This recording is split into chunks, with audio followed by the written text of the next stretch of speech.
Kaniburu Kapukokor everybody, and welcome to another review on this channel. That's right, I'm finally back with another review, and today I'm gonna talk about a game based on a movie from 2007 known as Meet the Robinsons. So the movie is about a boy who has lost his mother, and the entire premise, like goal of the entire movie, is to want to see his mother who passed away a long time ago, as he's an orphan.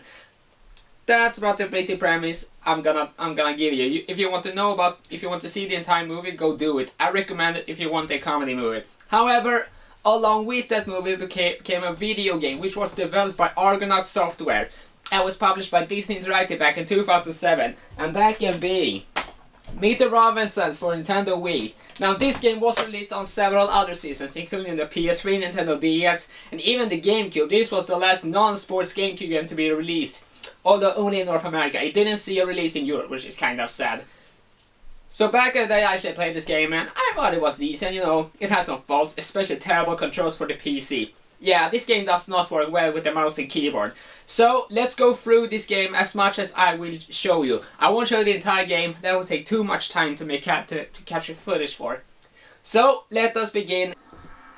Okay, so the game opens up with a cinematic, which looks pretty good. In fact, this game had animators from Pixar for creating the cutscenes of the game. And since the movie was already computer animated, that means that that the game is also computer animated, and it matches the movie pretty well. So it starts out with Lewis, a boy who travels around time in a time machine, and when basically want to make historic figures. He has a robot companion, or a housekeeper, or whatever you should call it, Carl, who does not approve that is using his dad's time machine without permission. So Wilbur's mission for ancient Egypt is to take a picture of him next to a mummy. The mission is a success, but when he's about to leave, he accidentally steps on a switch on the floor, which triggers a trap, which means you have to get out of there. But thankfully, it's not like a dangerous trap you will die unless you hurry up. It's also the setup for the tutorial of this game. You're being taught pretty much the basics to progress through the game. You're pushing a switch on the floor, and you're also jumping! Yeah, I really don't know why what this part was. I have really no idea why this part was like in slow motion. I guess it because Avalanche Software that developed this game just wanted to make a parody of sorts. And if it was a parody, it was actually kind of cool. So anyway, after you run away from a freaking Sphinx head, you get out safely, but an Egyptian sees you on your way back to the future, and so he makes a figure because he thought he was a god. And when Lewis is back in his regular time period, Carl storms in and shows him what happened when Lewis was in ancient Egypt. But Wilbur just rises off as being someone other. So then he gets a message from his dad. And he actually tells Wilbur to not play with the time machine. But Wilbur messes the transmission. So he just tells Carl that his dad that he can have fun with the time machine. What did he say about the time machine? He said, give him a free Gardener, we're gonna have a ticket, which means have fun with the time machine. Just a little code talk that my dad and I have. So that is where the game actually begins. Now, this part that we just saw, that was a tutorial. Now it's time for the true game to begin. To the time machine. Okay, so the first thing you have to do to get to the time machine is to enter the garage code. However, when you come to the garage, somebody changed the code, and you as Wilbur had to find out who it was. So the first person you're being reminded to go to by your mom Franny is Laszlo.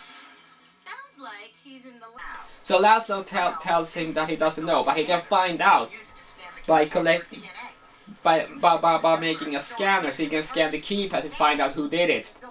So then it has to go to the storage through this pipe. And now here's where we get the resemblance of actual training. A few more things that you have to learn on this quest. And that is jumping and sliding. The thing is, The jumping works like this. Hold down the control stick when a ledge approaches, and then Wilbur will jump automatically. However, if you jump while there isn't anything to grab, he just start hanging on the surface, and for some reason it's really tough to get away from it. It's kind of tedious, really. However, after gaining access to this object, you can finally you can finally return to the room, and then you can create a scanner. You learn it was Grandpa Bud that changed the garage code. Wilbur, I need a favor. So after you arrive to Grandpa Bud, he doesn't really care about the garage code, but will tell you what he knows if you help him to find his teeth. You gotta help me find my teeth. Pearly whites, they've gone missing. I bet it's Mom singing frogs again. So now comes the mission that you're gonna scan your frogs, and this is where you get to test your Scannerpedia. You do so by pushing the C button and then push one of the commands on your D-pad, which also serves as the buttons where you use your gadgets. And after scanning all 4 of them, then you have to scan the singer. And for some reason this section was pretty tough for me to do. I just don't know what I did wrong. But I eventually got it, and after you have scanned the final frog, you finally get access to his teeth, to your grandpa's teeth. And so you're heading back to Grandpa Bud, where he tells you that he didn't change, that he changed the garage code, but then it was changed to later. And so Grandpa tells you that you should go look for more clues out in the garden with his Uncle Art. And Uncle Art is a pizza delivery guy, but let's talk about him more later. How you get to your uncle is kind of interesting, as you have to ride a ball or a roll sphere or whatever it's called through an obstacle course. And this obstacle course can be tough if you don't know what you're doing. It's definitely more doable on a console with an analog stick instead of a PC with a D-pad. Yeah, this section was really made with the D-pad in mind. And there's a time limit also. And if you manage to get this time limit if you manage to nail this time limit and therefore set a new record, you will get an action figure. And this is a pretty cool collectible. Even though it doesn't really add a whole lot to the game, it is something that encourages you, if you're into this sort of stuff, to collect all of them, which is actually a pretty cool concept. The obstacle course itself isn't very hard, but as you can see on this footage, the camera is really messy because I forgot that you can also control the camera by moving your Wiimote on the screen. So that was pretty annoying, but I eventually got it, and I even set a high score. So that means I got an action figure. So anyway, after making through this maze, you talk to your uncle, and he tells you that he had to deliver many pizzas, and there's a very little time. So Wilbur takes upon this mission to collect blobs, 15 blobs, because they serve as an important centerpiece for this pizza. And Art tells you to get to Wilbur's room and pick up the charge ball glove. Now, what is the charge ball glove, you might ask? Well, it's a glove that you have in your hand that sends away a little shock. Now, it doesn't hurt enemies, it just shocks them. And so you get to Wilbur's room, and there the charge ball glove awaits you. Now, after you have, from the second you have grabbed the glove, you have to play a game of charge ball, and this is and you're forced to win this. If you cannot win this, you cannot progress. But it's pretty easy to do. The only thing you have to do is make sure to destroy all of the to blast all of these spaces, and then hit the goal. Now, it's pretty easy to do. However, it's pretty much a Space Invaders but with an opponent. That's basically how I would make it. And so after being done, you win the game and you can finally progress. And so you can finally obtain all of these blobs. You need 15 of them, and you only need to shock and you need to shock them. So when they're paralyzed for a few seconds, and that is where you can grab all the pieces from them. You have to shock them once to paralyze them, then shock them once more to split them up in 3. Once you have collected all 15 pieces, then you turn to Uncle Lord and he thanks you. Although he doesn't know who changed the garage code, but he does recommend that you check out with Aunt Billy, who's in the train room. And so after going to the train room, you're being greeted to the only one of the 2 female characters in this entire game. Well, there's actually a lack of female characters, but not like she's more to the story. The only thing she asks you to do is to turn on some train lights, so her toy train can move on. Yeah, if you haven't noticed by this point, this Robinson family is really weird, as they each got one characteristics, which they push on throughout the movie. Well, not so much. But the thing is, this movie seemed like it could be a pilot movie for like a TV series, because every character that you meet got something that they're doing that their specialty is. But we don't get any episodes or any TV show that actually shows their activities, what they're doing. It's kind of sad that there wasn't a TV series made for it. Maybe someday it will happen. So anyway, your goal is to turn all of the lights up in the air. And how do you do so? Well, now you enter the train with the charge ball glove. Now you have to first press the C button to enter analog aiming mode, and then when you're done that, you aim at all 3 targets, like push the charge ball button, and then all of them will ignite. Do this 4 times and you win. However, much like anything other, you don't really get any solution to the garage code.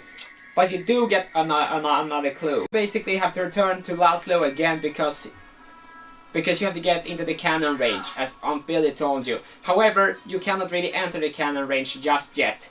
You have to create a key which can open the cannon range. But it's not that easy.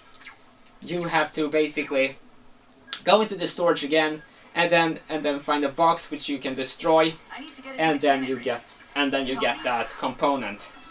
It's much like before. It doesn't. A new section of the storage doesn't really open up. That's kind of sad, really, because the storage is huge. Just look at it. Okay, so after you have obtained this skeleton alloy which you needed, you go to the invention machine and you create an extendo key that unlocks the cannon range. And so after you have entered the cannon range, you're introduced to Uncle Gaston, who is obsessed with meatballs. You actually have to get through a little challenge or a little course, which it fires meatballs, the bane of all existences. And so if you pass this, when you pass this section, you get the name, you get the new garage code. But it's not really a garage code, it's more like a password. Yeah, they could call it password instead. Nicely done. So now you get a cutscene. Okay, so Wilbur heads out to the garage, but his mom gives him a trash bag because that's what she expects him to do. So he throws the garbage.